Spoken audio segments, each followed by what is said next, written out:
Hi, I'm McKenna Lees, and I am a student in HCD 313. And I decided to explore the Dabble Lab Makerspace for the majority of my user research this quarter. So, a big inspiration point for wanting to do the Dabble Lab Makerspace came from my 318 project last winter quarter. I had a group of four that was trying to decide what user base was well deserving of some sort of a mobile application or an online application to assist them in their daily needs. And we came up with the Makerspace community. So, in doing so, we actually developed and designed this application for use with both on-campus makerspaces. So Commotion Makerspace exists in Fluke Hall. It's run by more of a privatized company called Commotion, and it's a gigantic space with a lot of materials and a lot of things to use, and there's a lot of individuals that use it as well. On the other hand, Area 1, which is a recreational center in Maple Hall on West Campus, has the Dabble Up Makerspace, which is a lot smaller, a lot cleaner, and incorporates a lot more 3D printers into its space. So originally with our application design, as you see here, we incorporated both of the maker spaces into the app design and would just consider, oh yes, we'll use your old toggle whether they are in Commotion Makerspace or they're in the Dabble Lab. So something interesting with moving forward with this is the supervisors of the Dabble Lab heard that we were doing this user research in order to do our mobile app design and kind of thought that that would be a wonderful idea for their space. So we've actually pitched our mock-ups to them and everything that was incorporated within it, and they thought that that was a great idea. And we might be moving on and developing this mobile application for the newer makerspace, which is still in an on-campus like residential area, which will be developed in 2018. So we're still kind of on the fence about that, and we might be actually developing. So user research was like a really great idea if we do move forward. And if we don't, I was still really interested into this user base. So I'll move right into my key findings. So my first key finding was that most interactions in the makerspace are chatting about projects and logistics about the space and tools within it. Some evidence I have to prove this were in field work. I saw a lot of people saying, hey, can I borrow the step stool after you? Do you need to use such and such tool when I'm done? What are you working on? How's your project going? So a lot of the interactions that I actually saw taking place were people who might have not known each other from a name-to-name basis, which I call these unacquainted interactions or non-affiliated peoples. Just asking about logistics, about projects, about the equipment that was in there, and not necessarily asking for help, but for asking to borrow something or to have a quick eyeball on this. I saw this show up in my interviews as well, which a lot of my interviewees mentioned. Usually people are minding their own business, chatting about their work. A couple people came in and asked me what I was working on. And if I'm working on something, people just kind of come in and talk to me about it, bounce ideas off me for their projects. I'll bounce my ideas for theirs. And just a really low level chatting, essentially, of people talking about what they're building, because that's what they're doing in there is building cool stuff. So, key finding number two that I found were that there's a really wide assumption that most users of the space like know where to get help when they need it and that they're inherently capable. But on the flip side of that, users still observed individuals who seemed really lost or stuck in the makerspace. So that was a really conflicting observation. Some things to prove that statement include some interviews. Two of my three interviewees mentioned explicitly, like, oh, yeah, I've come across one person who had never 3D printed before and I had to help them out, or they just never been in there. They appeared super lost.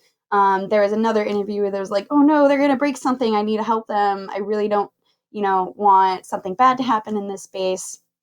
Whereas there's another assumption that the front desk and the management team for the makerspace just kind of knows how to do everything as well. There's like this, oh yeah, well, I know where to get help when I need it. So like everyone knows to get help when they need it. And the accessibility factor, which I'll talk about next, is an interesting one in the Dabble Lab too, whereas it's harder to get a staff member when you need help.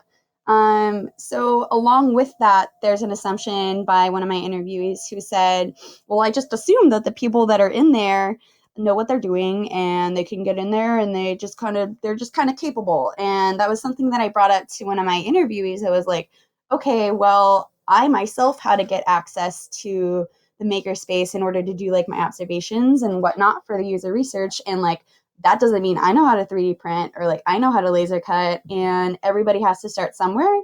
And that was something that was interesting for that interview to be like, oh my gosh, oh, okay. So I saw this in my survey as well, whereas I did some cross analysis between the longevity of how long somebody actually used the makerspace between quarters, so like autumn, winter, and spring, and then how many people actually observed an individual who was lost or stuck. So something that was really interesting is like a lot of people were like, no, or some people were like, oh, I'm not really sure. But the majority of where I saw the responses that were like, yes, I've definitely seen somebody who was lost or stuck and didn't know what the hell they were doing, were people who were using the makerspace predominantly in spring and didn't have access for either autumn or winter. So that kind of makes me think, well, maybe there is a shortage of workshops when it comes to spring quarter because it's the end of the academic year. And there's some other possibilities there that I'm not quite sure on. But a key finding was that people have definitely seen individuals, or, not entirely sure if they have, but there are some people in the makerspace who kind of appear lost, and they haven't necessarily learned how to use the tools that they're trying to use yet. Another piece of my survey that I found were opinions on like finding help and knowing where to get it. And people were super neutral on this. About 20 out of my 52 responses rated a 3 out of the scale of 5 on, oh, yes, people know where to find help and they know where to get it and whatnot. So it wasn't too positive and it wasn't too negative on that as well, which makes me think like, oh, there are definitely some disparities in that. So key finding number 3 are that users and staff alike find issues in how accessible the makerspace is, which is something I mentioned earlier. And so the makerspace has lots of rules to adhere to, and the setting is actually very different compared to CoMotion as well. So I'll talk about that now.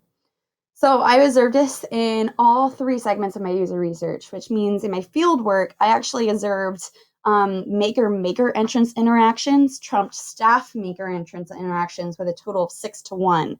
So this means that I knew explicitly that there's this rule that you have to go to the front desk and the staff has to let you in the makerspace with their key and whatever. But when I was observing, I saw a lot of people just letting their friends in and just kind of saying, oh yeah, well, you checked in, right? Oh yes, of course.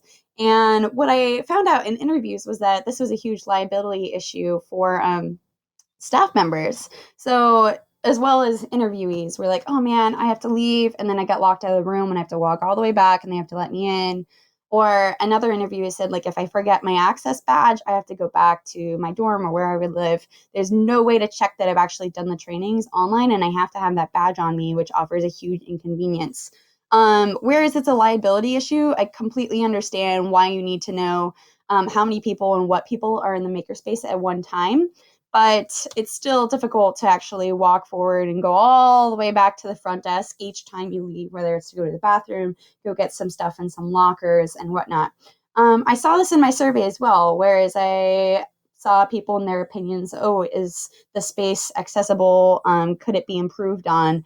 And then I actually did this cross analysis with how frequent somebody attends the makerspace. So this big orange bubble was I visited the Dabo Lab only like 1 to 4 times this entire quarter for spring quarter. And that was the people who said like the space is not as accessible as it could be. So that was a really interesting for my key finding as well, just to support it. So some discussion points for this. The Dabo Lab is a smaller, more recreational space than CoMotion. It's located in a dormitory. It has that residential feel, and it doesn't feel necessarily academic. So the slide is wrong. That's okay. Those are some discussion points.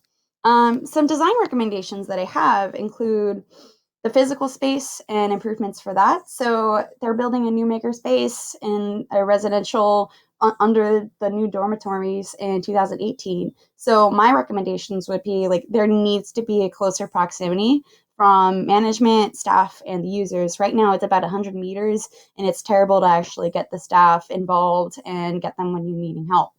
I'd also like to increase management's presence in the physical space and make sure that there's pretty much always a staff member there present in case that something goes wrong and somebody needs help, which I know is a little difficult. But there also needs to be improvements to the physical accessibility of the space. I suggest a tap-in system with your Husky card so that the space still fulfills that liability agreement and says, okay, we know exactly who's in the space at one time, but it doesn't make it difficult for users to come right back in and right back out.